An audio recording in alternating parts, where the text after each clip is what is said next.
哎，这现在的女孩年纪轻轻不学好，什么医圣传人，我还滑头转世呢。我看呐，这就是个骗子，想钱想疯了。就是，还专治绝症，绝症要能治好，那叫绝症吗？哎，姑娘，你这骗术也太假了，真金100万，也就傻子才上当吧？我劝你啊，还是别白费功夫了。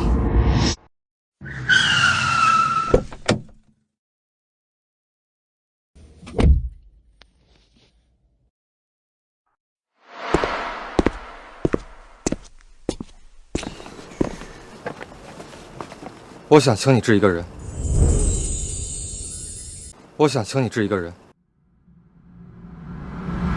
诊金100万。诊金不是问题。这张卡里有100万，密码是卡号后6位，事成之后另有重谢。客气。少爷，亏您还担心这个女人，她刚出顾家就和其他男人拉拉扯扯，还收了那个男人的卡。谁知道在进行什么见不得人的交易？住嘴！苏清河，我给了你1000万，你还不知足，简直无药可救。以后，这个女人是死是活和我无关，我们走。是。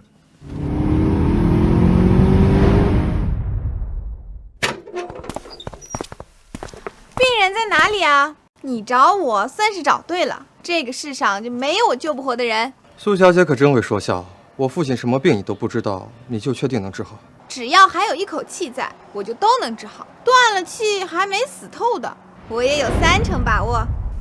不错，苏小姐的骗术我很满意。骗术？骗术？江神医已经给我父亲诊断过了，说除非找到天一圣门，请医圣出手，不然我父亲活不过今晚12点。看见没？我师父3年前就将乾坤界传给我，我现在就是天一圣门的新任医圣。没想到这个江神医还听说过我的名号。不错，你的演技我很满意。我找你也是因为我打听到新任医圣是个女人。我父亲是黑龙会会长，他若去世，黑龙会必乱。待会儿你就咬死你是医圣传人，能治好我父亲。不过需要带他到山中静养1年，1年的时间足够我掌控乱局了。哎，你……哦，对了，从现在开始，你就是医生。我本来就是医生啊。很好，保持好状态。事成之后离开龙城，我再给你200万。啊！江神医，你只要救活我大哥，你有什么要求你尽管提，我们黑龙商会都满足你。雷先生，我已经尽力了，霍会长恐怕活不过今晚12点。谁说他活不过今晚12点？谁说他活不过今晚12点？大少爷，你来了。面色苍白，气若风霜，是肺病。小丫头，刚才你在质疑我的诊断？没错，贺会长的病还有救。你就是江神医，看来医术也不怎么样嘛。你这个老头连区区肺病都治不好，想治顾家家主顾德渊，那就更不可能了。放肆！你知道他是谁吗？这是大名鼎鼎的江神医，从业40年来，治好的病人那是成千上万。他可是妙手回春的在世华佗，就连国主见了也要礼让3分。你一个小丫头，有什么资格质疑？雷叔，江神医，他就是天一圣门医圣。什么？我现在有资格质疑了吗？医圣？你是医圣？这是我听见过最好笑的笑话。不可能！20年前，我曾到过天一圣门求问医术，医生他老人家已年过70，绝对不是你这个小丫头。你那都是老黄历了。3年前，师傅让我接管了天一圣门，我就是天一圣门新的医圣。谎话连篇！你这个女骗子，敢在这儿冒充医圣，你能骗得了我家少爷，你骗不了我。看好了，这里是黑龙商会，你这个江湖骗子，敢在这儿撒野，我给你个机会，3秒内给我消失。我看见你是女人的份上，就饶你这一次，要不然我让你见不到明天的太阳。雷叔，江神医诊断我父亲活不过今晚12点，不如让他试一试，说不定有一线生机呢。好，我就给你这个机会，只要你治好我大哥，我们整个黑龙商会都会对你感恩戴德，奉您为上宾。但如果你治不好的话，我会让你知道得罪我们黑龙商会的后果。行了行了，知道了，起开吧。苏神医，我爸是不是需要静养？没那么麻烦，贺会长的病一针见效。怎么回事？我们之前不是这么说的呀。放心，一切尽在掌握之中。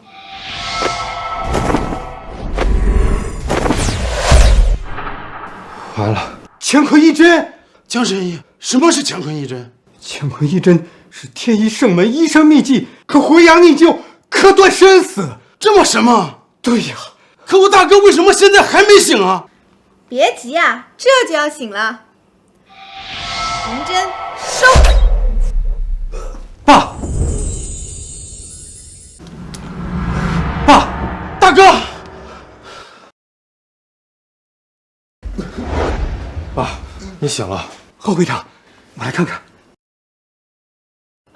脉搏平稳，心率正常，简直是奇迹啊！难道他真有这个能力？好，太好了。苏小姐，不好意思，刚才多有冒犯了。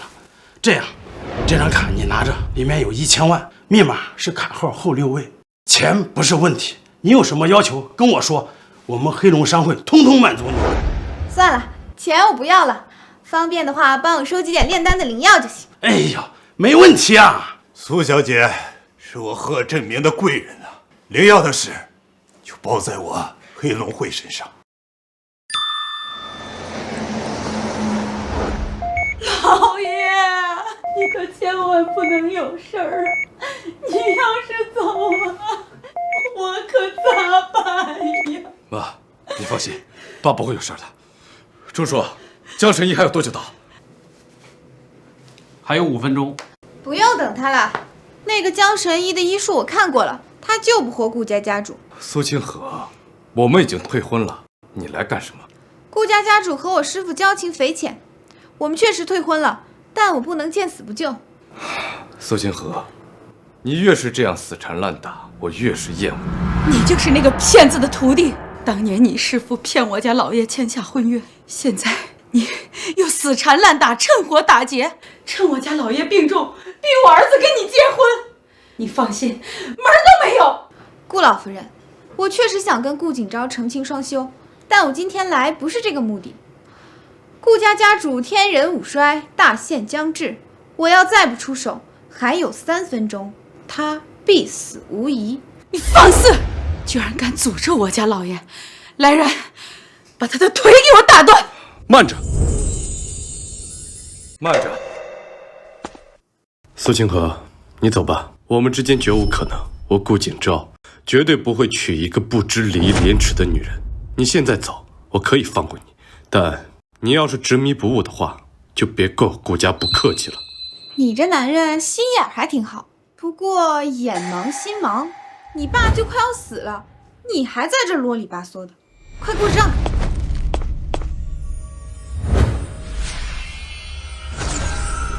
苏清河，你住手！你要干什么？当然是救人啊！顾老爷子这是心脉衰竭，我这一针下去，不出1分钟，他就会醒来的。你这个女人，竟然拿我爸的生命开玩笑！是不是开玩笑？你不妨等上1分钟。堂堂顾氏集团的继承人，这么点魄力都没有吗？到底要不要信他？儿子，不能相信他，他这个骗子要害死我家老爷！我要赶紧把银针拔出来。不要！你要是把针拔出来，顾老爷子就真没命了。妈，你别冲动。老爷，我来救你了。老爷，老爷，老爷！老爷，你怎么了，老爷？爸，你没事吧？我就说别拔，这下真凉凉了吧？都是你，你害死了我家老爷，我要你偿命！江神医到。江神医，江神医，求求你，救救我家老爷！我看看，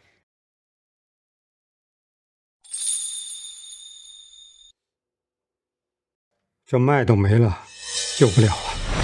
人死不能复生，夫人，请节哀吧。老爷，谁说救不了？前辈，晚辈姜木见过前辈。江神医，你叫他什么？这位是天一圣门医圣，你们顾家有福了，有前辈在，顾家主有救了。苏清河，你真的是医生？顾景昭，现在你还要赶我走吗？只要你能救活我爸，什么条件我都答应你。虽然他的至阳之体对我修炼大有裨益，但我苏清河要成道也不至于非要强迫一个男人。我们婚约作废，但是顾家家主跟我师父是朋友，我作为他的徒弟也不好见死不救。不过诊金我要1000万，诊金我要1000万。钱不是问题，他不再纠缠我，应该开心才对。为什么却高兴不起来呢？行，那你们先出去吧。妈，我们先出去。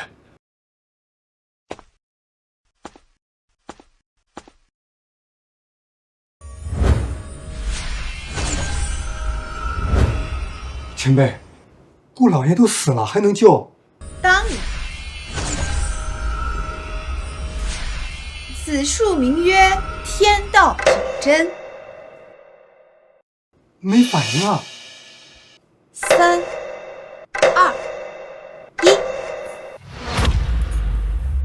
什么情况？锯死了！他本来就是死人。刚才顾老夫人把我为他续命的银针拔了，导致血脉不通，现在都吐出来就好了。你看，神乎其技啊！世上竟有如此神通的医术，请前辈收我为徒。不用，医术我有机会再传给你。你先把他们叫进来吧。是。老爷，你醒了？行了。诊金1000万，你们打给老姜，没什么事，我就先走了。逍遥，请留步。逍遥，你是李道长的弟子吧？不错。太好了，我这里等到你了。那你快跟我儿子完婚吧。老爷，苏小姐治好了你的病，咱们付她诊金就是了。你何必让昭儿非得跟他结婚呢？你什么意思？难道你觉得苏小友配不上咱们的儿子？妇人之见，我告诉你啊，这桩婚事是我好不容易求来的。苏小友，你这次下山也是为了完成婚约吧？那你把婚书拿出来。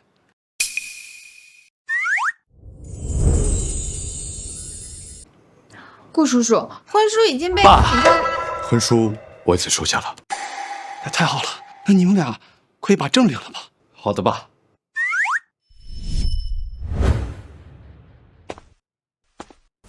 顾景昭，你来真的？我承认，我之前看错了你。我也知道你肯定很厌恶我，但我父亲大病初愈，不能动怒。如果你遇到了喜欢的人，我们可以马上离婚。我也知道这样很对不起你，每个月我可以给你100万作为补偿。100万，也就我一次出诊费吧。不过本姑娘看在你还算有诚心的份上，就答应你了。我提醒你一句，你现在赚钱的方法很危险，如果一不小心被人举报，会被立刻抓起来。如果你想赚钱的话，我可以推荐你进一家医院。不必，本姑娘还就喜欢剑走偏锋，不劳烦顾大少爷了。也不知道上次让黑龙会帮我收集的灵药，收集的怎么样了？不识好人心，随你。这是咱们黑龙会刚收到的一株500年份的何首乌，你去把它交给苏小姐吧。是。苏小姐医术高超，风华绝代，要是能成为我贺家的儿媳妇，再好不过了。你和人家多亲近亲近。我倒想，也得人苏小姐愿意才行啊。唉，也是。你可真是我亲爹。行了，没什么事，我先走了。哎，儿子，风度，注意风度，早日把苏小姐娶回家来。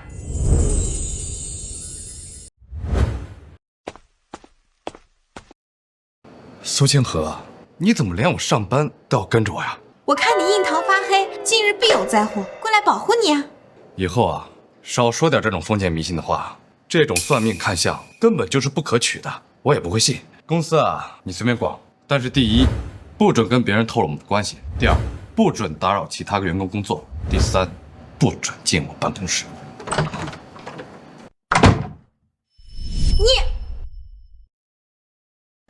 白小姐，你怎么在我办公室？请你出去。景昭哥哥，我才刚来，你就让我走啊？他们说你和一个村姑结了婚，我可是连夜包了飞机回来看你的。你呀，赶快和那个村姑离婚，整个龙城只有我白希林配得上你。白希林，你有什么资格评判我的妻子？在我眼里，她比你强得多。据我所知，顾氏药业在顾家家主生病期间资金链断裂，如今又被医美奇森集团的养颜产品打得节节败退，公司严重亏损。景昭哥哥，只要你和我在一起，我可以帮你渡过难关。不需要。我知道你们找到古中医世家，想买他们的美容秘方，研发新产品，然后一举逆转你们的颓势，打败医美奇森集团。但你信不信，只要我一个电话，整个龙城就没有人敢卖秘方给你们。白希林，你还是一如既往的卑鄙。那又怎样？若是在顾家老爷子生病前，你们顾氏还可和我白氏一分高下，可如今顾氏早已不行。整个龙城的医药行业，我白家就是龙头。我白家大小姐一声令下，谁敢不给我面子？当然，如果锦昭哥哥你和那个女人离婚，然后和我在一起，区美容秘方，我可以帮你搞定。你休想！白希林，你使用如此下作的手段当我顾家的媳妇儿，你不配。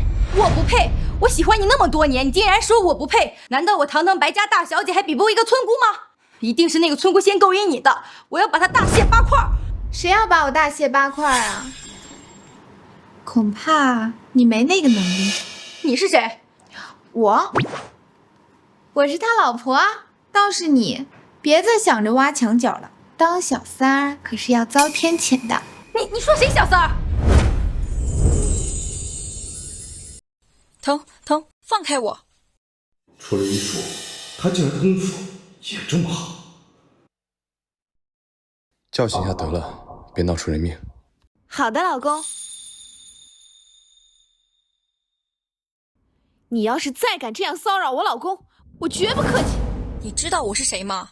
我白家上百亿资产，整个龙城，只要我动动手指头，就能让你在龙城待不下去。好啊，我等着你。不过你要是再不走，我可就真忍不住了。好久没有活动筋骨了，手还挺痒的。你个泼妇！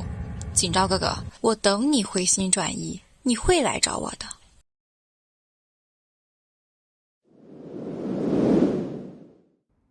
那个，你说的3个不准，我好像都做了。算了，你得罪了白希林，以他睚眦必报的性格，是不会放过你的。我不怕他，而且你放心，我会保护你的。长得好看就是罪，你们男孩子出门在外也危险啊。就你，保护我？白家是龙城的百年大族，行事狠辣，黑白通吃，得罪白家的人都没有什么好下场。算了，跟你说你也听不懂。你是我的妻子，就算是名义上的，我也会保护你。这男人还算有点良心。折腾一圈我都饿了，顾总，我带你去吃大餐。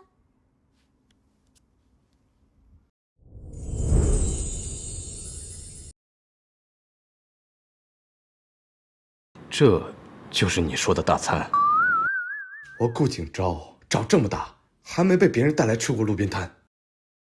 你懂什么？你们城里人吃的什么海鲜大餐、米其林，都是些华而不实的东西。要想吃得好，还得来这儿。还有这啤酒，顾大少爷喝过啤酒吗？确实没喝过。那还说什么？干杯！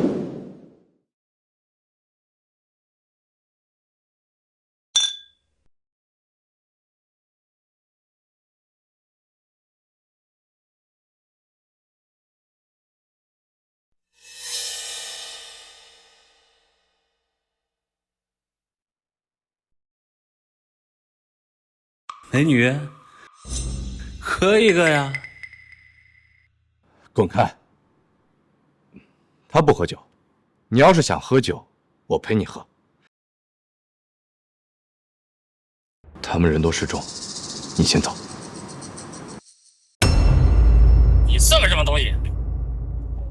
我们老大让你老王陪喝酒是给你面子，不要不识好歹。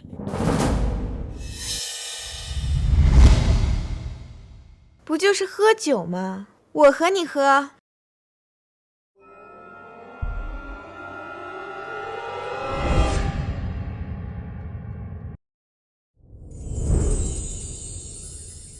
喝够了吗？大哥，妈，你这是假娘们啊！进酒不吃吃罚酒，愣着干什么？快上！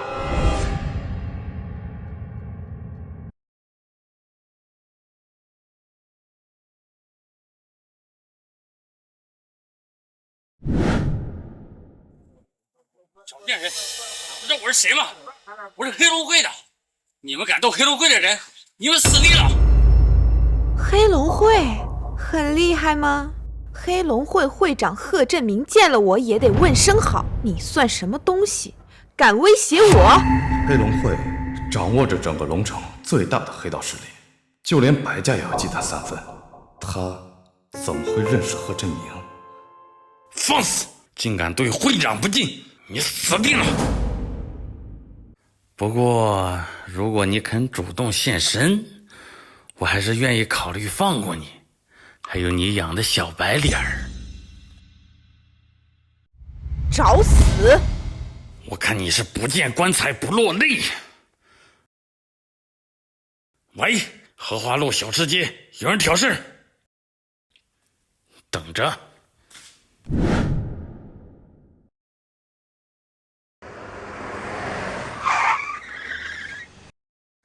大少爷亲自来了，今天你们死定了！哈哈哈哈。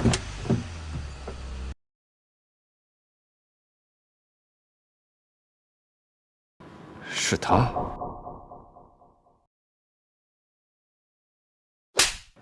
你算是什么东西，也敢对苏小姐不敬？苏小姐，我黑龙会近期已经寻得一株500年的河手，父亲让我交给你。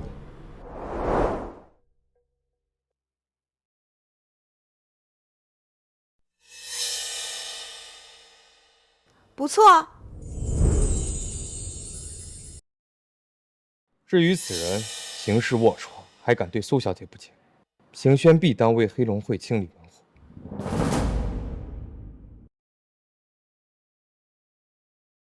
还不快滚！这就是武者吗？虽然他体内也有气，但是比修士真是差远了。就算他父亲贺振明，应该也接不了我一招。快走，快走！苏小姐，明日龙城举办拍卖会，其中会有一株600年的雪参。邢轩想邀请苏小姐一同参加。行。哦，对了，虽然苏小姐是我黑龙会的恩人，不过以后行事还请低调些。毕竟不是每次都能这么碰巧遇到我，为你们解决麻烦。走。你们男人都这么自大吗？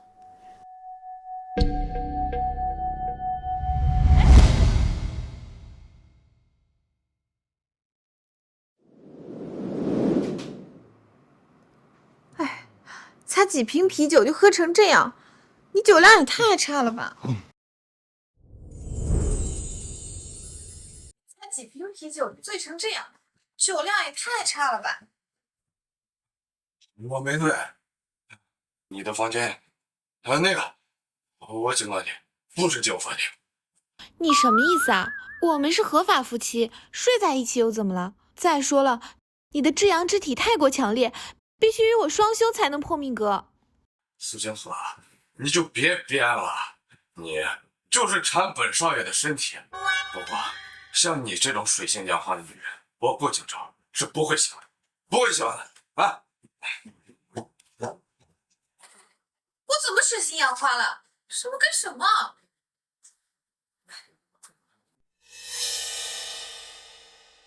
没想到这么快就有收获，只要集齐9种灵药，就能练提升功力的9转金丹了。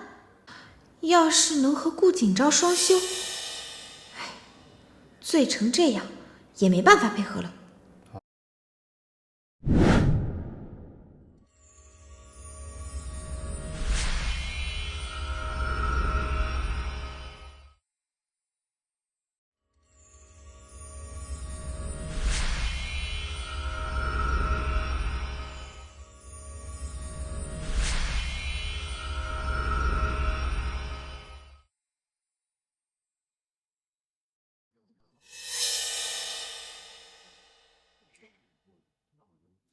这里的灵力比起山里可真是差远了。哎，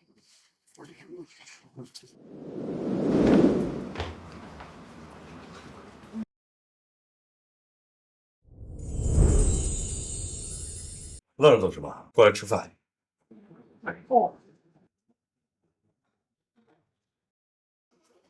这些都是你做的？不是我做的，还能是你做的？某些人可是睡到日上3竿才起床。我这不是没想到吗？养尊处优的顾大少爷还会做饭。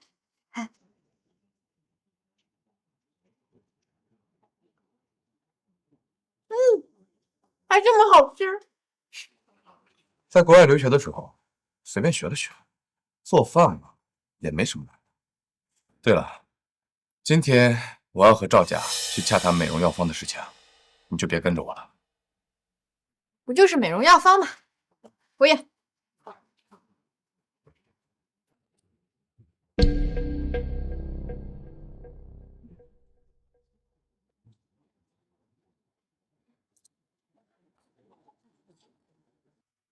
喏，这个方子肯定比赵家的好用，拿去用，就当本姑娘感谢你今天给我做早餐。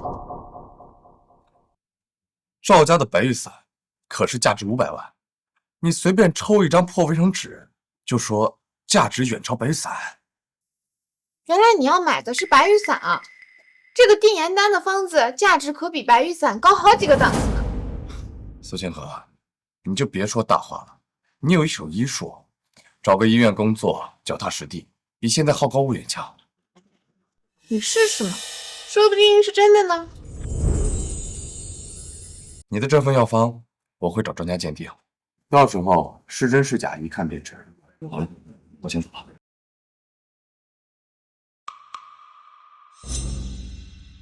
顾景昭啊，顾景昭，你根本不知道我给你的方子价值有多高。我等着你来求我。顾景昭，你在想什么？这定颜丹丹方不过是苏清河随意编造的谎言，你还真要信了那女人的花言巧语吗？最近啊，医美奇餐集团新推出的美容产品，使用者连续使用1周就会明显改善皮肤状态。自从他们的新产品上市以来，我们公司的同类型产品啊，销量断崖式下跌。连公司的股票都连续跌停了3天，我们顾氏集团急需一款爆款美容产品来逆转局势。资料我都看过了，我们赵家的白玉伞胜过医美奇森集团的美容产品，而且还绰绰有余。王教授，你去看一下。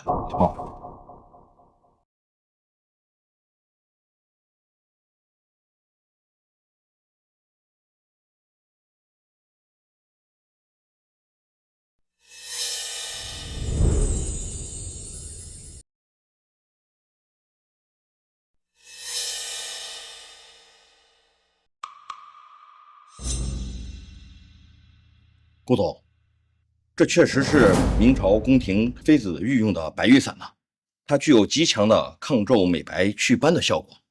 不过有2味药材的字迹模糊不清，这是张残方，但是其价值也远远高于医美旗子的新产品。赵老爷子，我们顾氏集团可以随时购买你这白玉伞。顾总，快人快语，白玉伞我们售价1000万。是500万吗？怎么涨价了？500万那是之前的价格了。昨天龙城白家联系了所有中医药世家，就是向我们出售美容秘方。我们可是冒着得罪龙城白家的风险跟你们合作的。龙城70%的医药行业被白家掌控，白家发话了，除了我们赵家，恐怕你找不到第二家和你顾家合作。出价1000万已经是非常便宜你了。不可能，1000万的价格太高了。况且你们这还是张残方。这张方子如果是完整的话，那不是1000万，那是1个亿。顾总可以等白玉伞的新品上市，到时候你们顾氏集团赚的可不止1个亿。顾氏如果一直被易美西森压着，那损失的不仅是1个亿。今天卖1000万，明天就不一定是这个价了。你们这是坐地起价。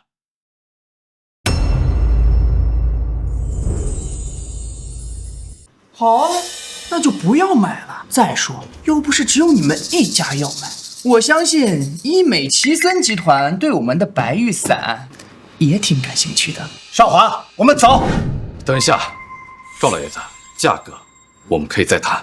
1000万的价格1分都不能少，不然的话，你们另选他方吧。定颜丹，这竟然是定颜丹的丹方。王教授，你说什么？没想到我王师长在有生之年还能看到这定颜丹的丹方，真是死而无憾呀！顾总，既然你有这定颜丹的丹方，还买什么白玉伞呀？王教授，你的意思是这定颜丹的丹方价值胜过白玉伞？当然了，这可是唐朝国师袁天罡献给杨贵妃的美容丹方。若非群玉山头见，会向瑶池月下逢。杨贵妃当年能够艳压群芳，引得诗仙作赋，完全是因为这定颜丹。本以为年代已久，早已失传，没有想到竟然还流传于世啊！那这定颜丹的丹方价值几何？正所谓千金易得，一方难求，这是真正的无价之宝啊！原来你要买的是白玉伞啊！这个定颜丹的方子价值可比白玉伞高好几个档次呢。苏清河，你就别说大话了。你有一手医术，找个医院工作，脚踏实地，比现在好高骛远强。原来他真的没有骗我，这么珍贵的东西，他随意就给我了，而我却还在质疑他。顾总，你还真把我们当傻子不成？玩这种把戏，还什么定颜丹啊？那种东西是你们玩的吗？就是，还真把我们当3岁小孩子来耍了，是不是？道具也不搞个像样点的，拿个破纸巾糊弄谁呢？你可以侮辱我王世章，但是绝对不能侮辱这张丹方，是吗？你敢拿过来让我看看吗？哟，这真是定颜丹的方子。顾总，你既然有这个定颜丹的丹方，何须还要买我的白玉伞呢？我这个白玉伞呢，不是完整的方子，您的这个要比完整的白玉伞都要强上数倍呀！爷爷，你说写下这定颜丹丹方的人，能不能帮我们补齐白玉伞的配方啊？顾总，不知道你这个丹方从何处得到的？是我的一个朋友给我的。顾总，还希望你引荐一下，把我们这个白玉伞这个单子给补齐了，我们赵家愿意出任何代价。顾总，我也想去，我也想一睹高人真容啊！苏清河没有手机，只能见面再说了。等我晚上见到他，可以给你们引荐一下。顾总不愿意引荐，就不要搪塞了。赵老爷子，不是我不愿意引荐，而是那位高人没有手机。高人就是高人，还是麻烦顾总了，请你麻烦他有时间第一时间和我们联系。少华，去把家中宝库里祖传500年的灵芝拿出来。爷爷，这可是我们赵家唯一的灵药啊，价值过千万呢。能将定颜丹随便送给朋友的人，这个人肯定视金钱为粪土。我们赵家出了钱，另外只有这个祖传的灵芝了。只要能将白玉伞的方子补齐，一切都是值得的。是爷爷，不过这个世外高人他到底长什么样啊？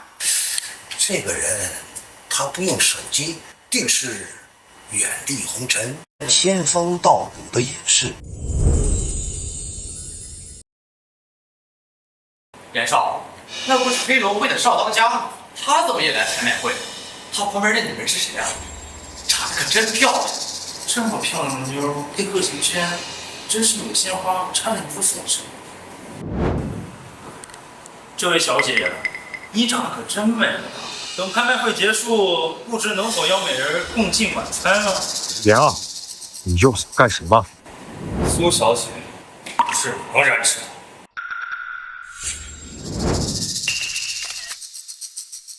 贺行轩，你不过是我的手下败将，还敢阻拦老子？信不信我把你们黑龙会踏平了？美人，喜欢吃什么菜？我这就让人去准备。我不认识你，共进晚餐，闭了。放肆！袁绍可是武三联会的少当家，年纪轻轻就是后天武者，是年轻一半里的第一人，能看上你，是你的福分，也给你不要。原来这是后天武者的境界。这人虽比贺行轩强了一点，不过对我来说还是太弱了。田傲是吧？管好你的狗，他要是出来再乱叫，我不介意拔下他的舌头。你哟，还是个带刺的玫瑰，有脾气，我喜欢。不过看苏小姐的样子，挺缺钱啊。这人，只要你答应做我的女人，你说个数，我给你啊。你不是什么都能用金钱衡量的。我的感情是无价的，我已经结婚了，我苏清河不会背叛我的爱人。什么？你结婚了？什么？你结婚了？这么惊讶吗？我结婚很奇怪。结了婚又怎么样？人妻我更喜欢。我再给你一次机会，你想清楚，得罪我的后果你承担不起。得罪我的后果你也承担不起。各位，本场拍卖会马上就要开始了，请各位抓紧时间落座。袁绍，拍卖会马上就要开始了，不要在这里耽误了正事。美人儿，本少爷先放你一马，等拍卖会结束，我们再好好玩啊！苏小姐，你先落座吧。苏小姐，你没事吧？袁耀这个毒瘤仗着三联会的势力，做事霸道毫无顾忌，这些年来遭到不少。没事，他威胁不了我，放心吧。苏小姐，你刚才太冲动了。袁傲是龙城这一辈儿里唯一能胜过的人，他们三联会的实力也不比我们黑龙会的差。况且他们与白家联姻，财力雄厚，一直都想吞并我们黑龙会，称霸龙城。你相信我，这个世界一切以强者为尊，区区一个三联会，我还不放。三联会是龙城最强的存在，他都毫不在意，他的修为境界到底在何种地步？这是本场第一件拍品，唐朝年间的龙纹玉佩，玉质细腻，做工精美，起拍价300万，每次加价不得低于10万。这块玉佩里竟然有灵气，若是在里面设下符咒，倒是可以做一件小法器。苏小姐对我们黑龙会有恩，看中什么随便挑，我们黑龙会可以送你3件。这个玉佩现在开始竞拍，310万，350万，400万，410万，450万，900万，1000万，这就是得罪老子的下场。看我不拍死你！太嚣张了，1000。苏小姐，你拦我干什么？1000万已经成我这可以定价。1000万有没有加价的了？1000万1次，1000万2次，1000万3次，成交。恭喜严先生，成功拍下这枚唐朝的龙纹玉佩。本场第2件拍品，这是本场第3件拍品，这是本场第4件拍品，本场第5件拍品。650万，650 650万一次，650万2次，650万3次，成交。恭喜袁绍以650万的价格拍下这幅唐伯虎的藏品。苏小姐，没钱还是别在这里待着了，早点回家洗洗睡吧。乔这个混蛋太可恶，猜什么都有狗去抢。抢，随便还行。袁绍，这女人我另一个嫁我，已经怀了一个孕了。糟了，上当了！父亲想拍那株700年份的雪参还没买。我们还有多少钱？1000万出头。各位请看，这是一位民间老农发现的一株死参。据说在挖出来的瞬间，这株死参浑身散发着耀眼的紫光。专家评估说，很可能是一种尚未被发现的中药，其具有美容养颜、延年益寿的功效。本品起拍价100万，每次加价不得低于10万。这竟然是株可以做九转金丹主药的千年紫龙根，神物自绘，这株灵药我一定要拿下。拿根破树根在这糊弄谁呢？是啊，拿我们当大冤种的吧？本拍卖行绝对公正公开，如果没有人愿意出价的话，此拍品视为流拍。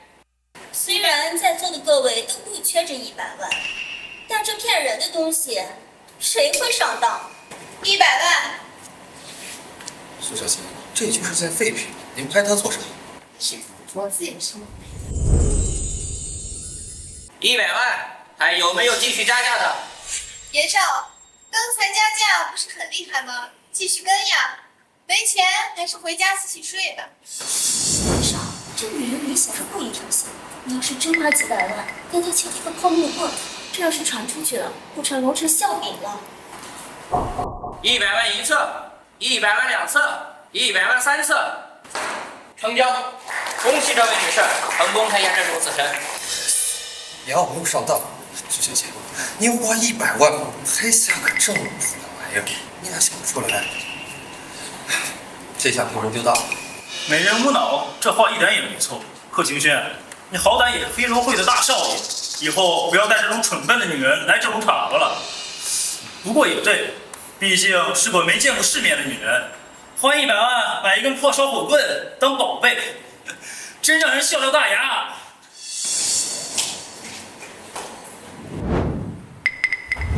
本来想温身发大财，看你们笑得这么开心，我就让你们见见这个宝贝的真面目吧。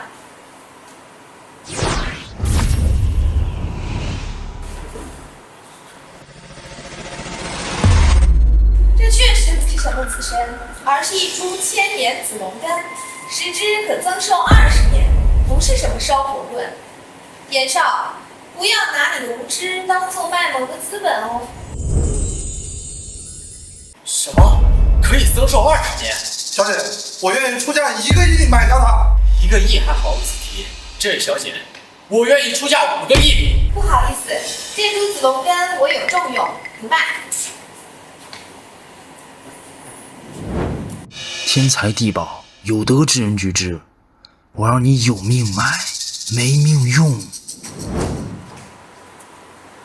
这是本场最后一件拍品，一株700年份的雪参，起拍价300万，每次加价不得低于10万。现在开始竞拍。360万，400万，450万，500万。苏小姐，我还有2000万可以支持您拍下这种雪参。1000万，这株雪参我3连会要，还请各位给个面子。袁绍，这恐怕不合规矩吧？我的话就是规矩，我看上的东西，我看谁能抢。1010万。你。这里是拍卖会，价高者得，没问题吧，先生？没问题。1100万。1110万。你找死了！袁绍不会是没钱了吧？你要是没钱，这株雪参可就归我了。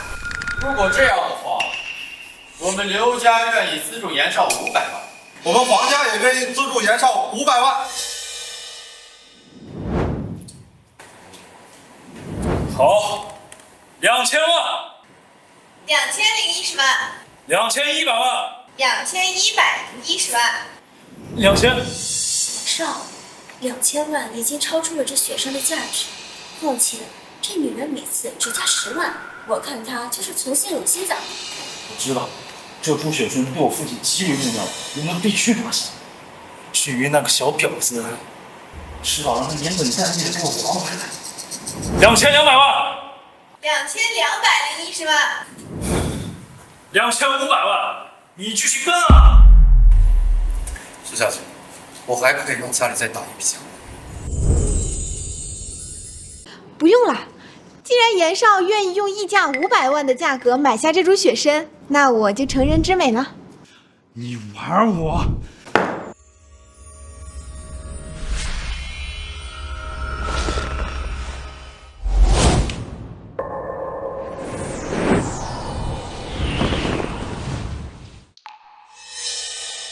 他的内功有缺陷。停！3联会是想与我黑龙会开战的。我们走。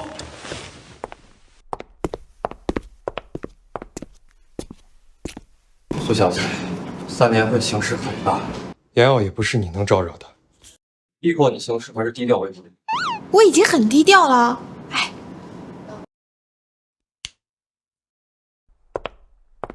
今天感谢你帮我拍下紫龙根，这个送给你。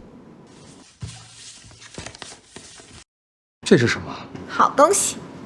既然你不愿意说，就算了。走吧，我送你回去。这路上可能不太平。哎，不用了，能伤害我的人还没出生呢。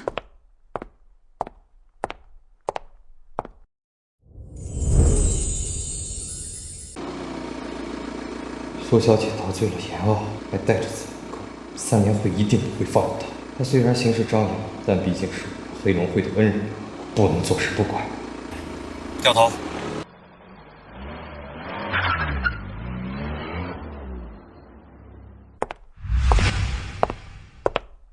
才来龙城几天就收获了2株灵药，这里真可以算得上是我的福地呀。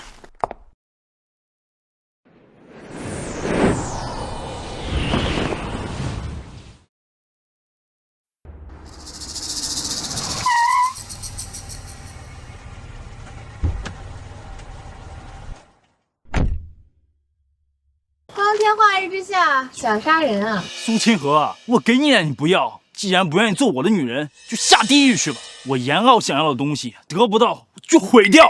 本来我还想费点心思，没想到你亲自把雪参送上门来了。死到临头还胡言乱语，交出紫龙根，我留你全尸，否则我不建议来个先奸后杀。你这种人活着也是污染空气，垃圾就该清理。我今天就算是被你害了。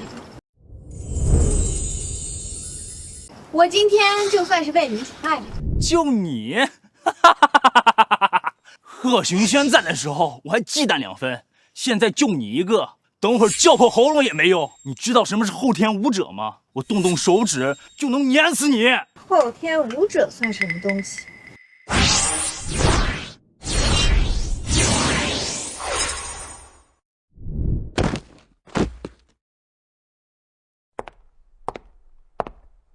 下辈子做个好人吧。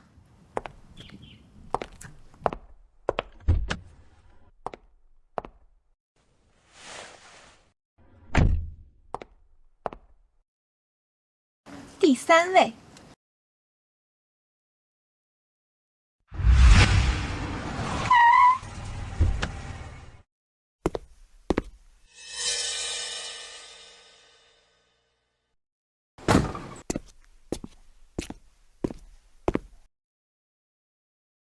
这是谁干的？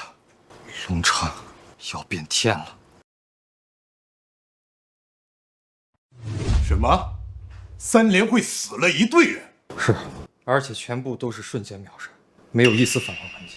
瞬间秒杀这么多人，就连我都做不到，那得是何等神力啊！哎，清轩，你怎么会在现场？苏小姐在拍卖会拍的一株灵药，我怕严傲对她不利，我去找她。你说会不会是苏小姐干的？会不会是苏小姐干的？那不可能，严傲是后天武者，连我都不是她的对手。哦，对了，苏小姐给了我几个字，我也不知道什么意思，神神秘秘的。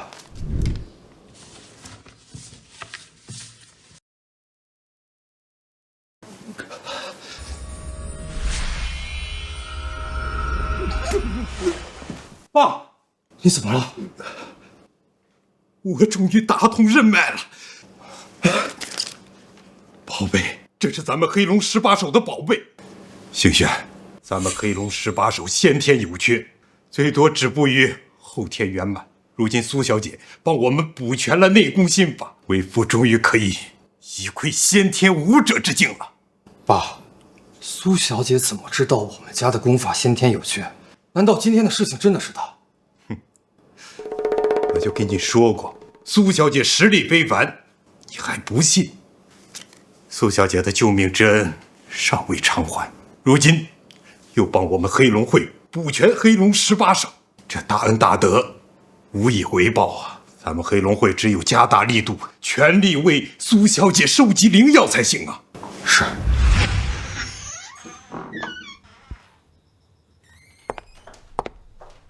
你怎么这么晚才回来？出去办了点事儿。顾大公子这么晚还没睡，等我啊。你不要自作多情，这丹方太贵重了，你收回去吧。不用，这定颜丹的丹方对我来说就是个不起眼的小东西。我们眼中的无价之宝，对他来说只是一个可以随手送人的小东西，他身上还藏着多少惊天秘密？既然你不肯收回，那我就收下了。不过这份文件需要你签一下。这是什么？免责声明啊！我顾景昭还没你想象中的这么卑劣。这份文件是我顾氏集团50%的股权转让合同。股权转让合同都准备好了，还说不想要定颜丹，言不由衷啊！少废话，快点签。这定颜丹的丹方是我免费送给你的，顾氏集团是你的心血，这股份我不能要。这丹方太贵重了，50%的股份和它相比根本算不了什么。你要是不签的话，这丹方你就收回去吧。哎，我签还不行吗？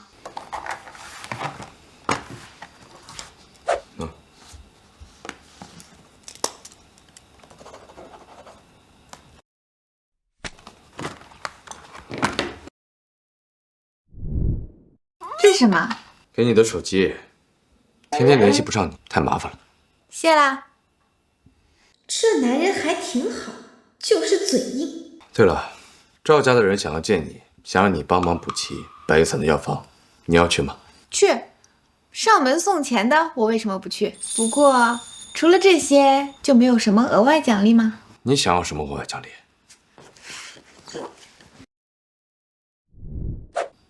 别动。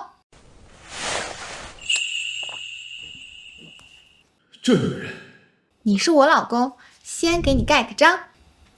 那什么，不早了，我先去休息。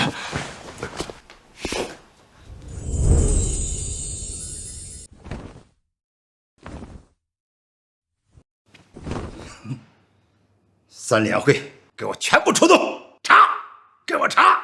我要知道是谁害了我的儿子。喂，严叔叔，我知道凶手是谁。是谁？黑龙会。昨天严少在拍卖会上和黑龙会的贺行轩，还有一个叫苏清河的人发生了冲突。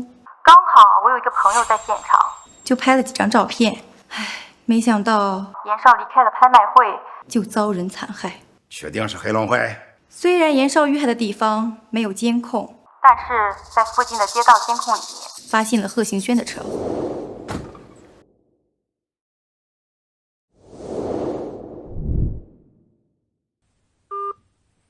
苏清河敢跟我抢男人，我看你怎么死的！都给我听好了，黑龙会苏清河，我要你们血战血场！是。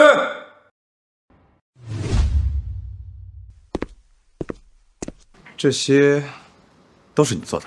对啊，你不是不喜欢吃外卖吗？这个可是本姑娘亲手蒸的包子，一般人可没这个待遇。哎，这做饭也不是很难。这太阳打西边出来了，某人啊，这可是第一次下厨，不会往里面放毒吧？你吃不吃？不吃我拿去喂狗。吃，谁说我不吃了？我只是有些意外，你会为了我亲自下厨。这有什么？你是我老公嘛，而且以前也都是你自己做饭来着。他叫我老公，还叫得那么自然。愣着干嘛？尝尝哦。啊，怎么样？我做的包子怎么样？做得很好，下次别做。顾锦昭，你什么意思？我做的包子有那么难吃吗？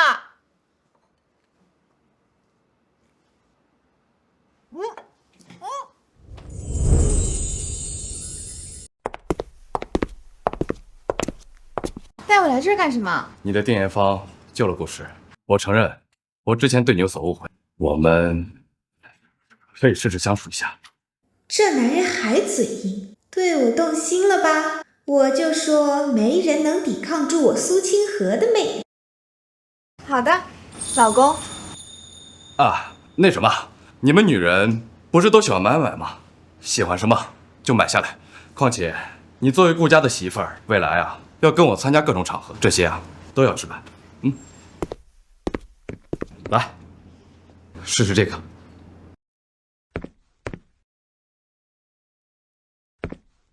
怎么样？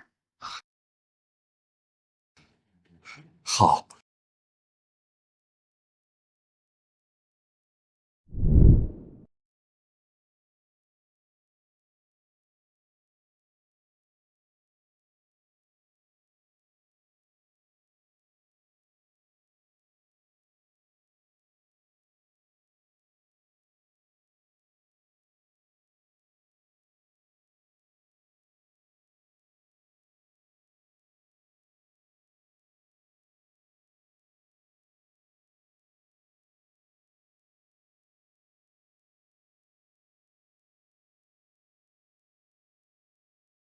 不错，这些我都要了，帮我包起来。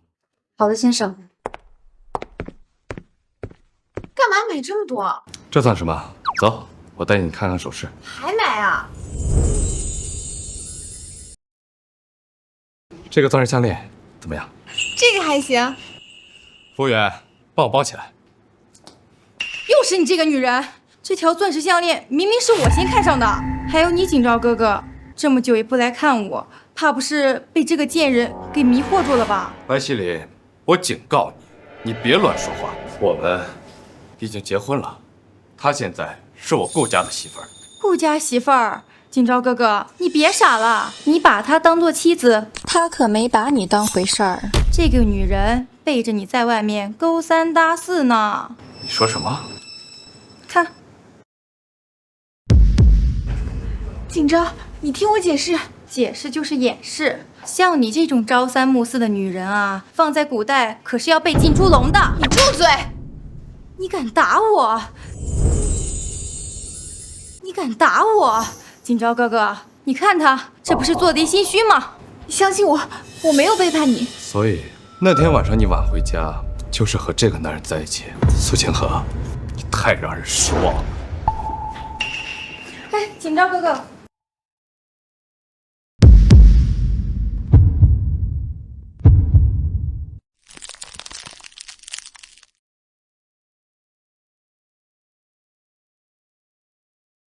哇，寒毒发作了。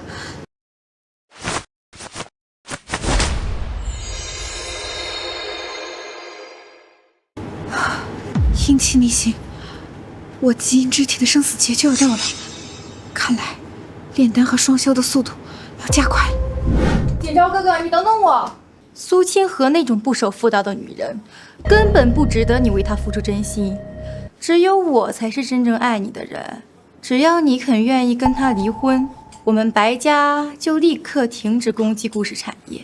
白小姐，我再说一次，无论有没有苏清河，我和你都绝无可能。苏清河无论再怎么样，他也不会和你一样用这种上不了台面的阴谋诡计。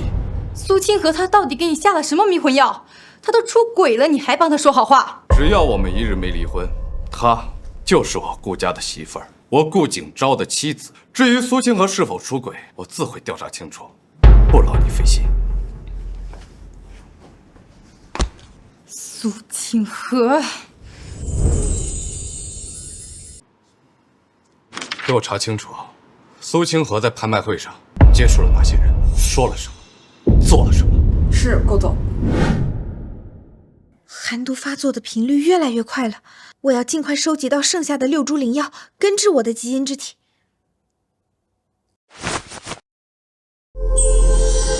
顾景昭的至阳之体发作恐怕也快了，这个玉佩应该能帮他抑制一段时间。送给他。老公，我有东西要送给你，这是我做的防御法器。你身负至阳之体，注定活不过24岁。到时候阳毒发作，你会痛不欲生的。有了这个防御法器，就可以帮你抵抗阳毒发作，很珍贵的。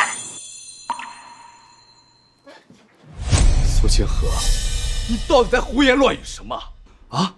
先是和野男人鬼混，现在又编出什么至阳之体的胡话？你以为我还会信你吗？我们离婚吧。我们离婚吧。什么？你要跟我离婚？为什么？为什么？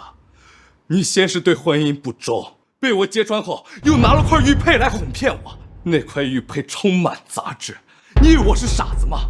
啊！我给了你1000万，你连一块好的玉佩都舍不得送出手，我在你眼里到底算什么？你听我解释，这块玉佩虽然充满杂质，但是它是祖师爷传下来的，专门克制你这种特殊体质。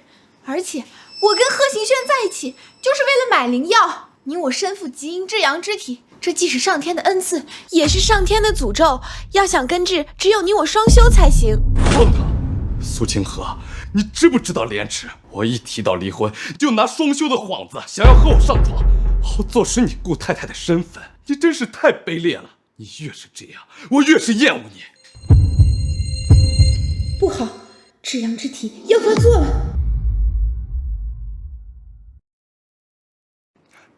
你又要干什么？哎，我知道这听起来很玄幻，但是你很快就会知道我没有骗你。这玉佩你别扔了，它真能帮你。我知道你现在不想见我，我可以离开。记住，别动怒，越动怒，阳毒发作越快。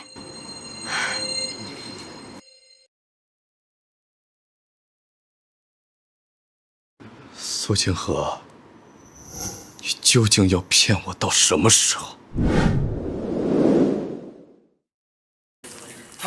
他怎么晕倒了？我叫吴春生，是江木的徒弟，病人这是中暑了，大家不要围在这里，空气都不流通啊！江木，江神医的徒弟，这可不简单啊！这不是简单的中暑。大家听神医的，快让开！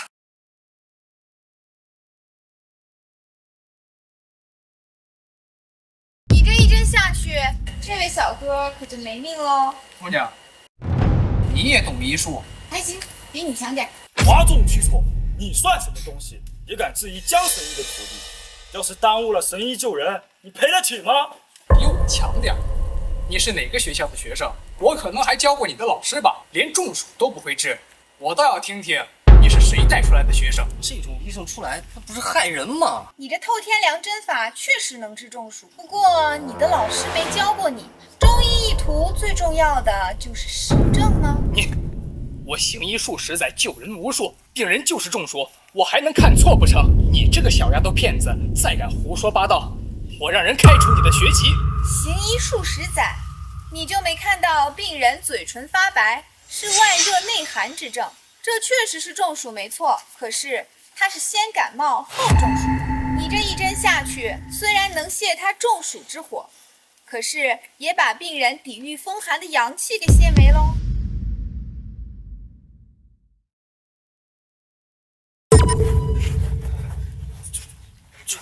我险些害人性命，是我犯了经验主义错误，多谢姑娘指点。罢了，既然症状已清，速速救人吧。好。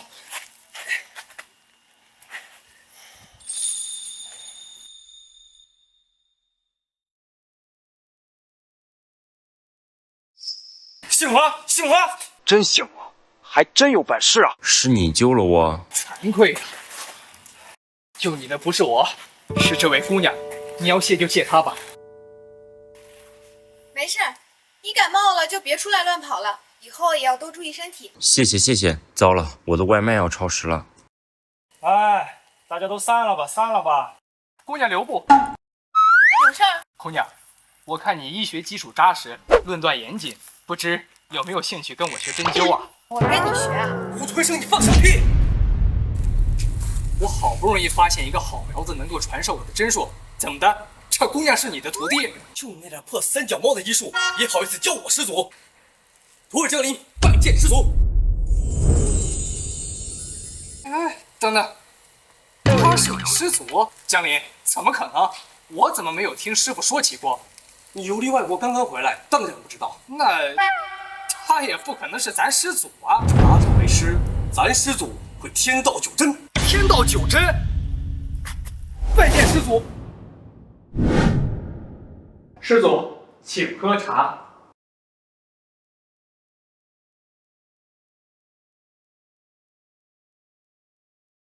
如今中医不显，西医治病昂贵，百姓困苦，有病看不起。我准备开一家医药公司，批量生产这本药典中的丹药，普救众生。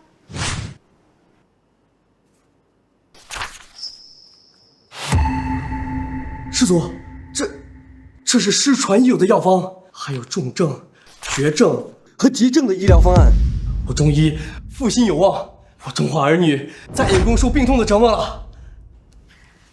这是需要真气配合的医书，炼至极致，起死回生，延年益寿，也不无可能。师祖，这等传奇医书竟然真的存在！师祖，这等传奇医书竟然真的存在！当然存在。师祖，我收到了一颗王级冬虫夏草，您看。不错。师祖，这小两口子吵架是正常事儿，您道行这么深，师祖公他有些误解是正常的。要不土孙帮你去解释解释？嘿呀，你竟然还敢管我的事儿？教你的乾坤一针学会了吗？学会了。学会了就学还阳九针。是。好，我马上过来。贺会长那边出事了，我要出去一下。你们俩继续给我收集灵药。是，师祖。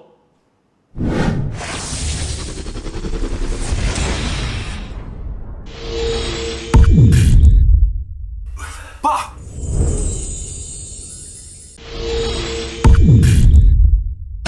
爸。贺会长练功心切，导致走火入魔。我已经帮他疏通了经脉，现在没事了。苏小姐，您又救了我一命，让我因祸得福，成功踏入先天武者之境。客气了。大哥，不好了，三联会的人杀进来了！慌什么？来的正是时候。走，去见见老朋友。住手！严老三，你胆敢在我黑龙会撒野！何振明，你终于还是来了，敢杀我儿子，今天就灭了你的黑龙会，为我儿子报仇雪恨。他们是什么人？三联会。三联会，严傲的帮会。这人难道是严傲的父亲？卧底不是说何振明走火入魔了吗？怎么一点也不像啊？严老三，你卑鄙，敢在我大哥受伤的时候搞偷袭！看来情报是真的。何振明，我想你也不希望手下人死伤惨重。这样吧，我给你个机会，你和我咱就打一场。要是你输了，你就把你的地盘交给我三联会，如何？严老三，你真不要脸！用这种方式想吃下我们黑龙会，我告诉你，做梦！何振明，你不会是怕了吧？你要是认怂了，现在给我跪下磕头，然后交出两个杀我儿子的凶手，今天我就饶了你。你的儿子不是我们杀的，你要比试吧，我答应。我要是赢了，你也跪下，把三联会的地盘献给你。没问题。大哥，你受伤了，让我来吧。你不是他的对手，放心，我能赢。请。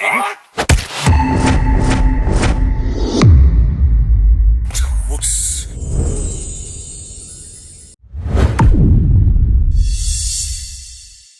你不讲武德！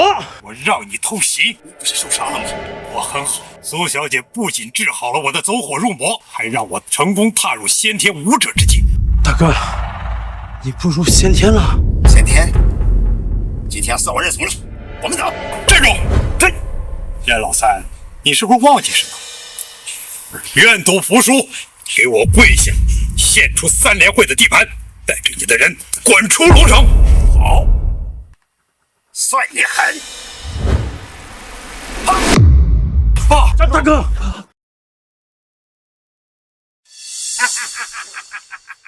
范志明，今天就是你的覆灭之日！卑鄙！卑鄙！这就是你们残害我儿子的下场！苏小姐，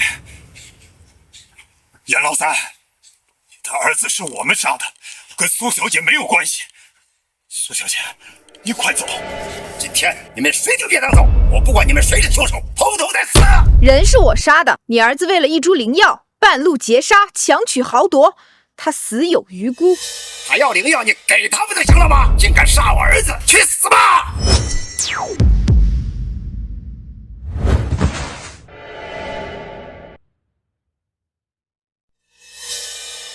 不自量力！苏小姐，你真会武功，一招秒杀严武强。苏小姐，你是先天武者吗？先天？我是半步天师。天师？武者还有这种境界吗？不是武者，天师是修者的最高境界。说了你们也不懂。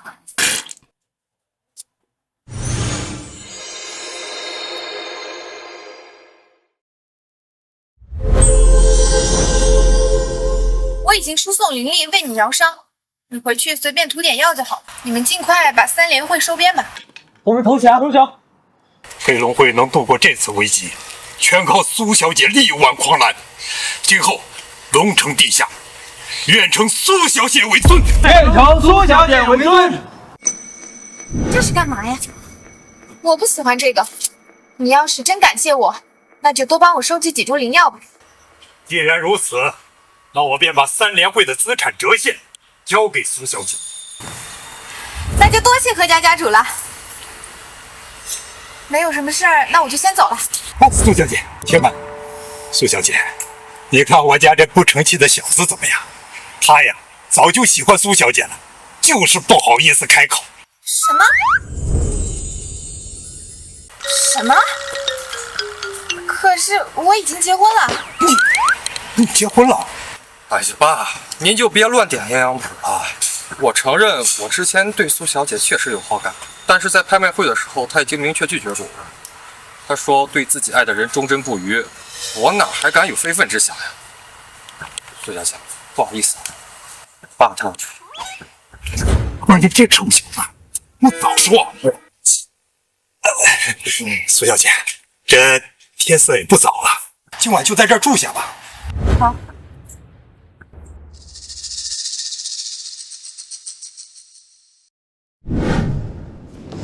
什么？3联会覆灭了？黑龙会接管了3联会的所有资产？这怎么可能？好像和那个苏清河有关。这个贱人倒有些手段。小姐，还有个消息，黑龙会也在全力收集灵药，好像也是因为那个苏清河。看来这个灵药对苏清河很重要，吩咐下去，我白家也要高价抢购灵药。是。我白希林看上的男人，谁跟我抢，我就弄死谁。苏清河，你给我等着！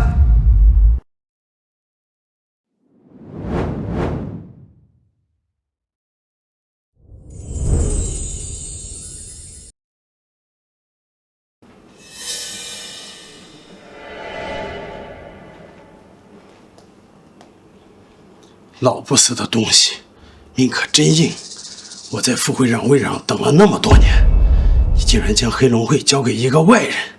既然3联会解决不掉你，那我就亲自动手杀掉你，这样黑龙会的一切就都是我的了。雷浩，你要干什么？苏银河，怎么又是你？你3番2次坏我好事，要不是你，黑龙会早就是我的了。我说今天3联会的人怎么来的那么巧？原来贺会长走火入魔的消息是你传出去的。是我又怎么样？这个老不死的，上次就该上西天了，都是因为你这个多管闲事的贱人救了他。你这么说，上次贺会长重病也是你搞的鬼？我只不过是找了一些人挑战他，这个老不死的不自量力，自己上去打，结果呢旧伤复发，要怪就只能怪他自己。你就这么对待你老大？我说了，要怪只能怪他自己。站在这个位置上那么长时间，我苏清河最讨厌你这种人面兽心的人。我今天就替贺会长清理门户。苏清河，不要自己以为武功厉害就天下无敌了。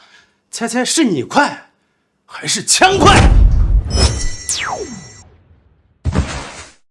一个字，菜。爸，苏清河，他已经被我赶出去了。顾景昭，你清醒点，别再想着那个朝三暮四的女人了。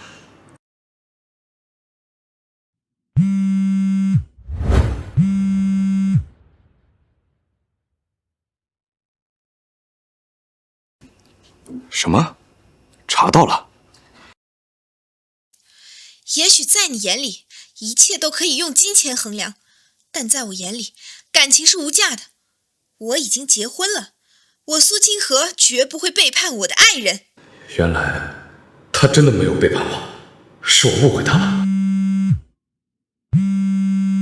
顾总，还有一件事要跟您说一下，银行提示之前您给夫人的那张支票作废了，您给她的1000万还在我们账户上。你说什么？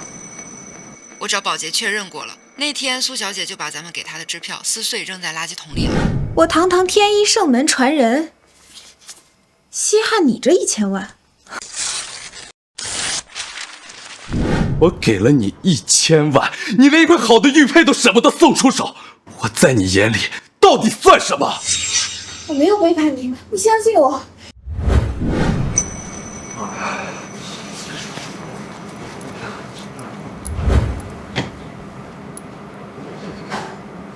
都做了什么？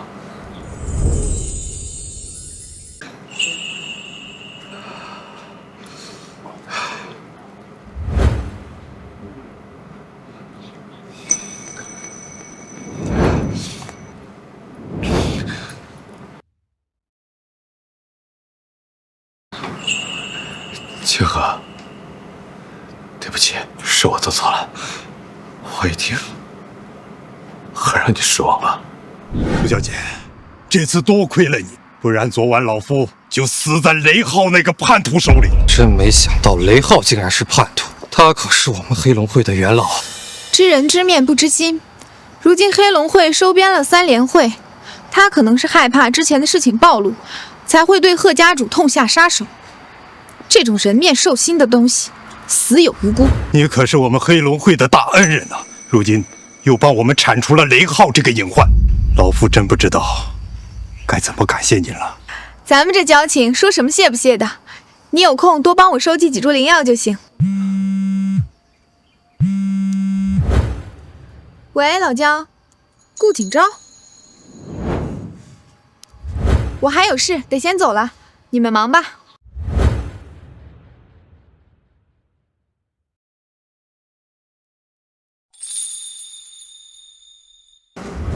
听老姜说你找我有事。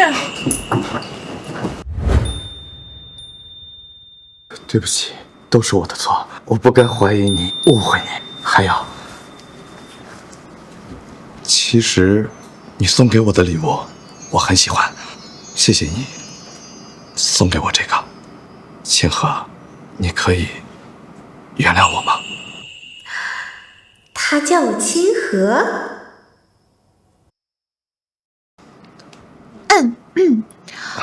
虽然你误会了我，但我苏清河一向不是计较的人，这次就原谅你了。下次你可不许再误会我了，我才不是那种朝三暮四的人呢。还有这个玉佩你得好好收着，它对克制你的至阳之体有很大的帮助。虽然你平常喜欢说一些奇奇怪怪的话，不过没关系，我可以习惯。清河，我喜欢你，我们试着交往吧。我们不都已经结婚了吗？先结婚后交往，这难道就是他们说的先上车后补票？还是你们城里人会吧？我们交往以后是不是就能双休了？这个先不着急。哦，好吧。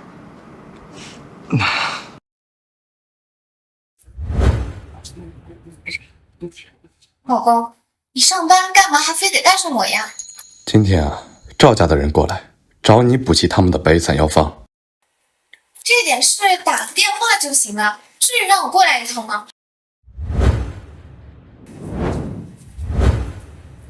这是什么？总裁助理。总裁助理。你的工作证，你呀、作为我顾启昭的夫人，必须会管理起见。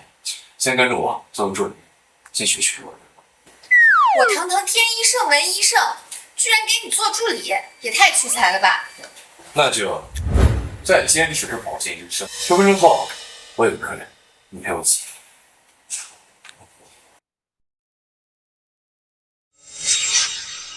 1个亿可是一个不小的数目，更何况你们顾氏最近正在被医美奇森集团的美容产品打的是节节败退。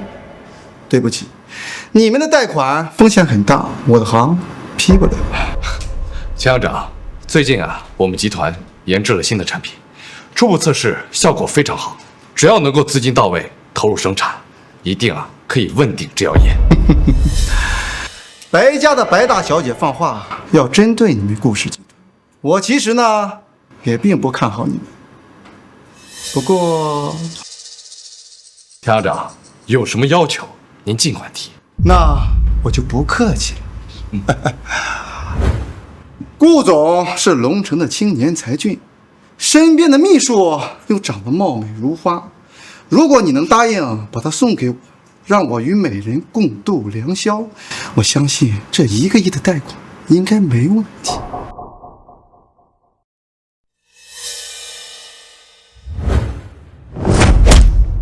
敢动我的女人，找死！什么？她是你的女人？怪不得外边传言说顾总娶了个花瓶，惹得白大小姐吃醋，要封杀顾氏集团。又是白家。我说顾总，顾氏集团都要倒闭了，你娶个花瓶有什么用？你不如听听我的劝，把它送给我，把我服侍好了，别说1个亿，2个亿也没问题。不必了，钱行长，慢走不送。你们这是敬酒不吃吃罚酒。你相不相信？只要我一句话，整个龙城没有哪个银行给你们贷款。1个亿很多吗？你敢打我的主意，信不信我废了你？真是不知者无畏！你从哪找来的蠢货？一个不知道什么的村姑，这是你一辈子都赚不到的钱。谁说苏小姐不能赚1个亿呢？谁说苏小姐不能赚1个亿呢？哎，赵老，你怎么来了？顾总，我找苏小姐不打搅吧？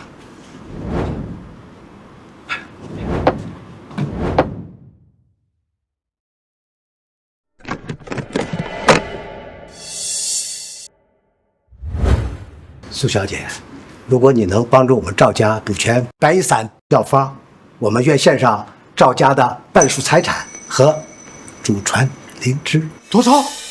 半数家产？500年的灵芝。赵老有心了，我这就帮你补全白玉伞。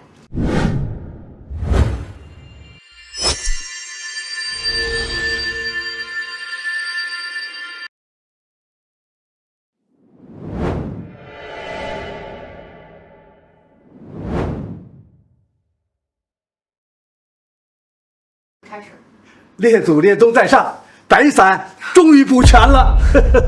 多谢苏小姐，这钱和百年灵芝就是您的了。赵老客气了，举手之劳罢了，我们不过是各取所需。老胡就此告辞。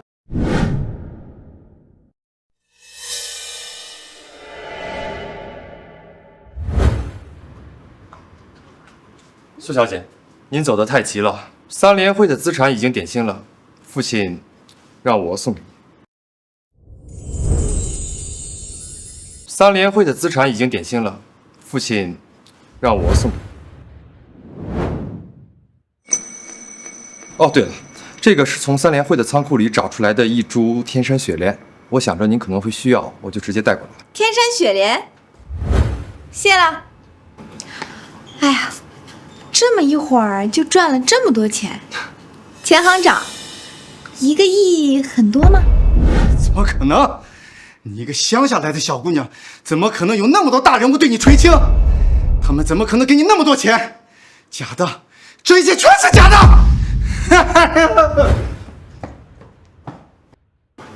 他别是傻了吧？跳梁小丑不值得关注。原来你就是苏小姐的心上人，还行，还算配得上苏小姐。不过，如果以后你敢欺负苏小姐的话，我黑龙会是不会放过你的。我此生唯爱清河一个人。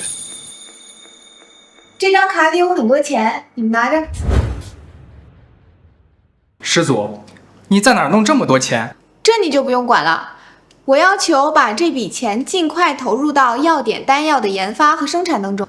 太好了，有了这么一大笔资金的投入，我们的医药企业马上就能崛起。师祖，只是这么一大笔资金，我们2个也把握不住啊。是啊，师祖，我建议举办一场招标会，找一家比较成熟有实力的药企合作。好，那整个招标就交给你们俩了。是。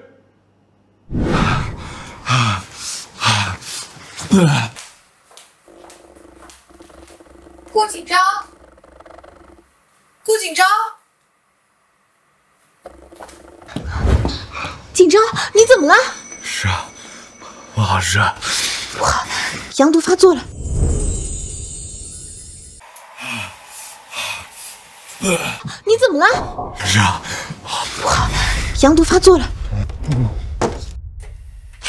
锦昭，别动，张嘴。怎么样了？清河，你干什么？你阳毒发作，我用我的极阴之血帮你抑制住了。清河，你的手怎么了？没事吧？我去给你包扎。哎，不用。看，我没事。你会法术？你是神仙吗？目前还不是，不过我要是能度过即将到来的生死劫，就能突破天师境，成为300年来唯一的一个陆地神仙。生死劫呀！你身负至阳之体，我身负极阴之体，这都是世间的极致体质，既是天赋，也是诅咒。如果渡不过生死劫，我们就会灰飞烟灭的。原来你没有骗我，那你之前跟我说，只要我们双修就能够解决生死劫，是真的吗？是真的。我们双修就能够达到阴阳共济，不但能够消除灾祸，还能因祸得福。还有这种好处？那当然，返老还童、百病不生、延年益寿都是基础。像我这种修士，还能够悟得阴阳大道。那还等什么？那我们开始吧。这也是需要技巧的呀。哎。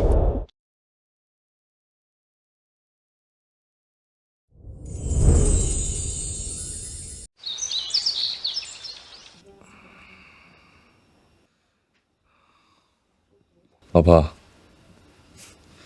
昨天晚上双修效果可真好，要不然我们再来一次吧。哎，修炼要讲究循序渐进，更何况昨天晚上已经很多次了。好吧，那就晚上吧。不过你现在的生死劫是不是就没事了？你的已经没事了，不过因为我常年修炼，所以我还需要炼制9转金丹，辅助突破天师境。不过你放心，我已经收集到6味灵药了，还差3味就能炼制9转金丹了。好，我帮你。什么？药协的人停止和我们合作了？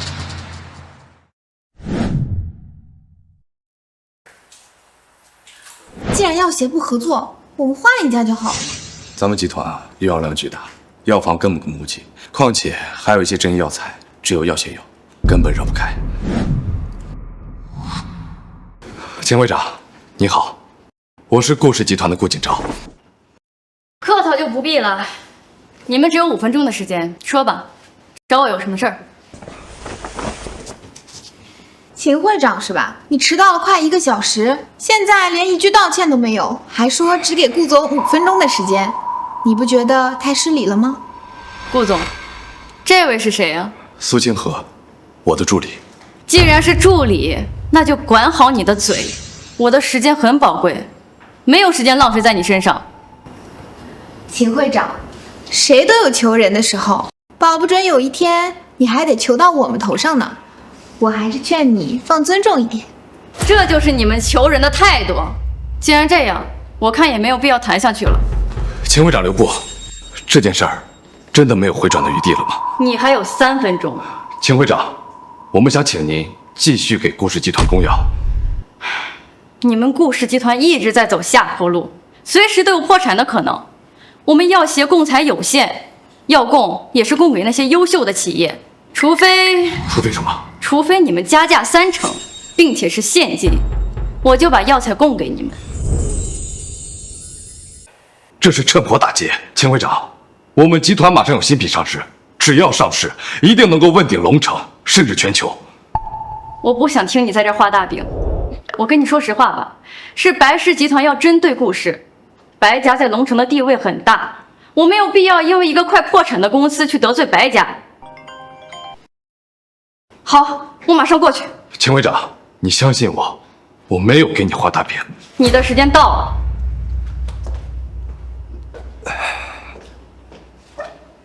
好啦，别灰心，等我们的新产品问世了，什么医美奇森、白家，还有那个秦会长，让他们通通打脸。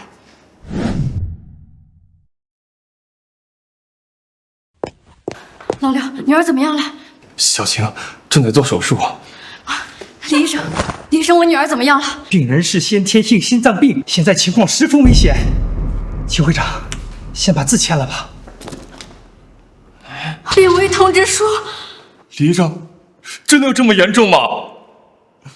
李医生，你救救我女儿，我求求你了，李医生，不论多少钱我都可以。秦会长，这不是钱的问题，咱们先把字签了，先把手术做，就可能有希望了。我求求你，李医生，我们的女儿还有活下去的希望吗？不足2成。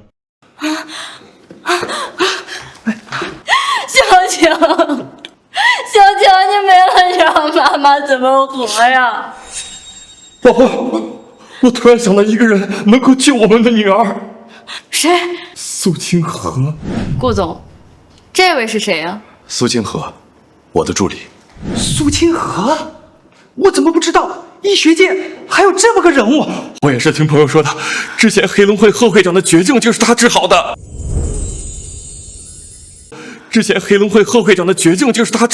什么？贺会长的病是他给治好的？那你快联系他，呀！好。好，我知道了。怎么了？贺会长跟我说，有人托他找我治病。贺会长专门找你，说明情况挺紧急，我们赶快过去吧。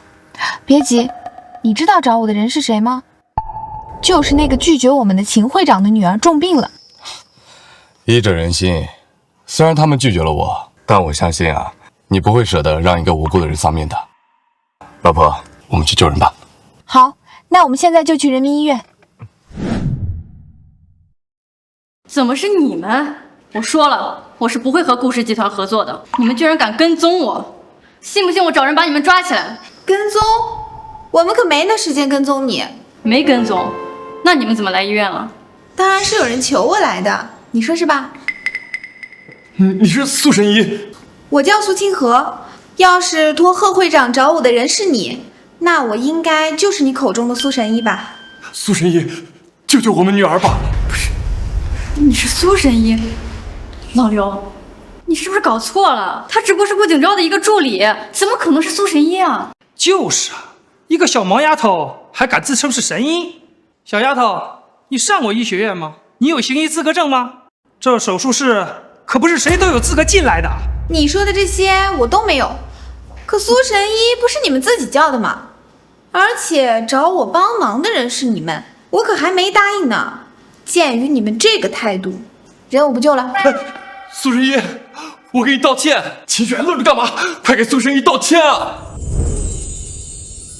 刘局，我看啊，这个人就是欺世盗名之辈，他都没上过医学院，弄不好这些器械都认不全。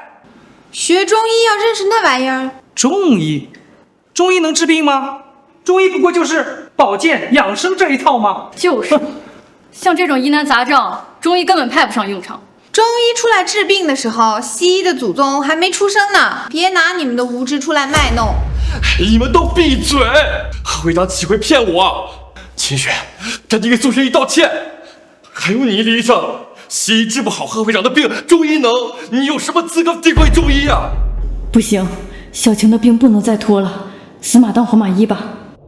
好，只要你能救活我女儿，我愿意为我的无礼向你们道歉，并且以低于市场价3倍的价格向你们顾氏药业供货。这还不够，听说你们药协有一株珍藏的龙血草，要想救你们女儿，除非你愿意把龙血草给我，我就考虑出手。原来你们要的是龙血草，那可是我们药协唯一的灵药。秦雪，你想什么都快答应啊！龙血草再珍贵，有我们女儿的命珍贵吗？好，我答应，只要你能救活我女儿。李医生，不好了，病人抢救失败，病人没有心跳了。都怪你，要不是你胡搅蛮缠，女儿就不会死。对不起，对不起。怎么办？没事，能救。哎，你干什么？当然是救人啊！我答应了他，就绝不食言。他已经死了，我绝不允许你玷污他的尸体。心脏停止跳动，对你们来说确实是死了，但对我来说他还活着。你对我用了什么妖术？无知，点穴都不知道。你俩一起开吧。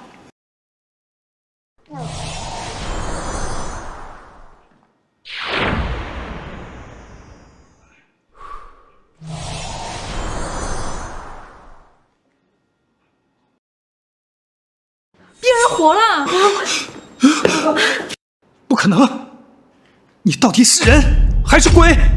无知，此乃天道九针，这就是中医。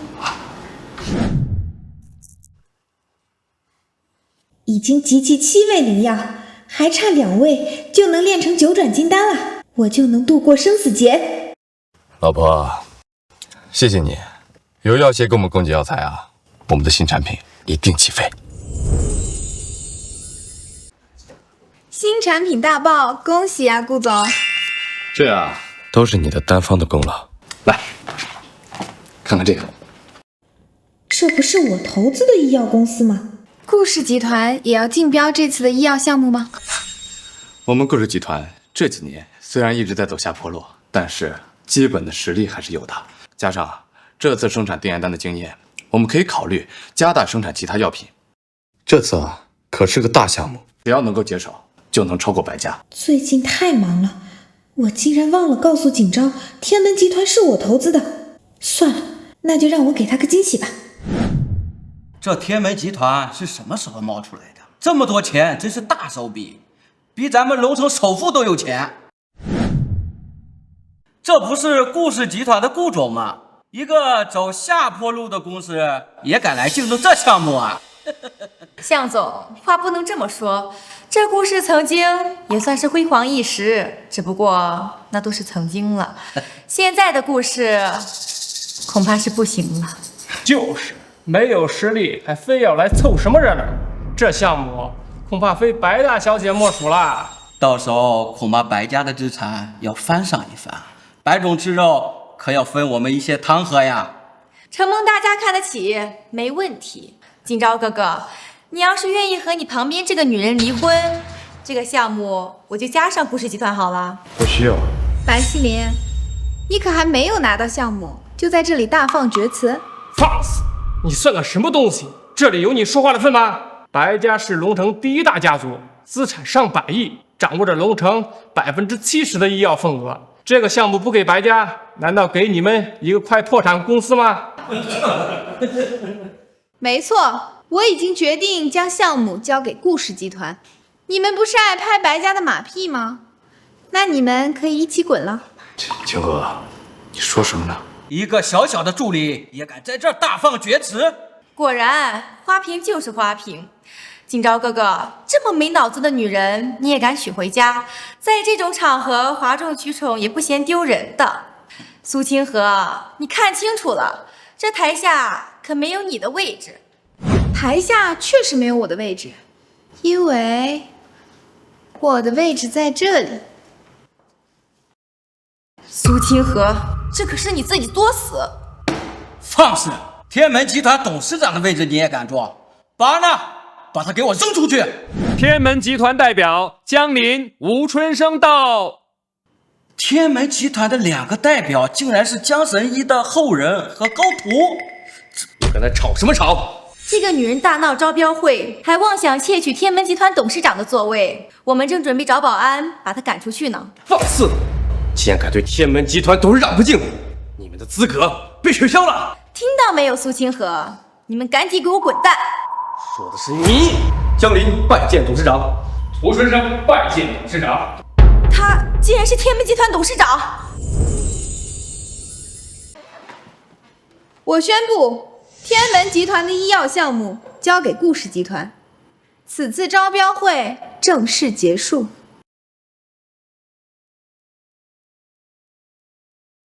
这是我给你的惊喜，喜欢吗？白家，龙城第1大家族，以后不是了。清河，你瞒得我好苦啊！这是我给你的惊喜，你不喜欢吗？喜欢。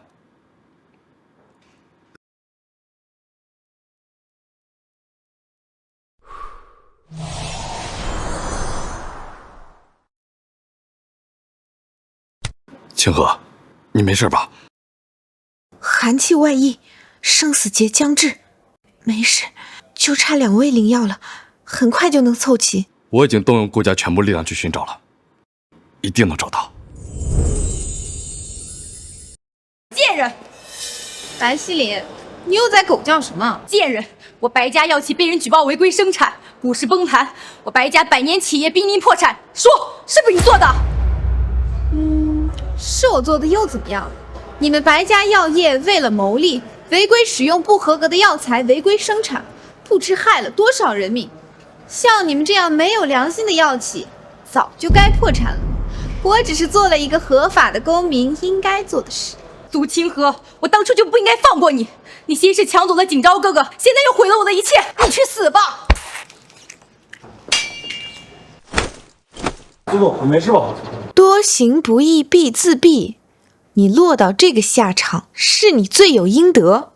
把他带下去，交给警察。是。苏清河，我做鬼也不会放过你。师祖，我们在白家仓库找到了这颗500年的朱果。你说什么？真的是朱果，竟然藏在白家。看来冥冥之中自有天意。这下炼制9转金丹就只差1味灵药了。老公，我回来了。老公，我又找到1味灵药。人呢？钟叔。夫人怎么了？景昭呢？怎么了？说话呀！少爷听说海外南洋溶洞里有灵药，他带了一队人去找灵药了。什么？南洋溶洞万分凶险，就算是我也要做万全的准备才敢去探查。他怎么这么傻呀？少爷说夫人是他的挚爱，您的生死劫不破，他也不愿意独活于世。不行，我要去找他。景昭，你怎么了？老婆，这是我帮你找到的千年种石灵液，拿它去炼制9转金丹。景昭，少爷，少爷。你呀，下次不要这么冲动了。要不是你老婆是医圣，你这条小命怕是捡不回来了。是，都听我老婆的。清河，如今生死劫已解，我们可以永远在一起，我再也不用害怕失去你了。你怎么这么傻？清河，虽然我们已经结婚了，但我感觉还欠你一次求婚。清河，你愿意嫁给我吗？我愿意。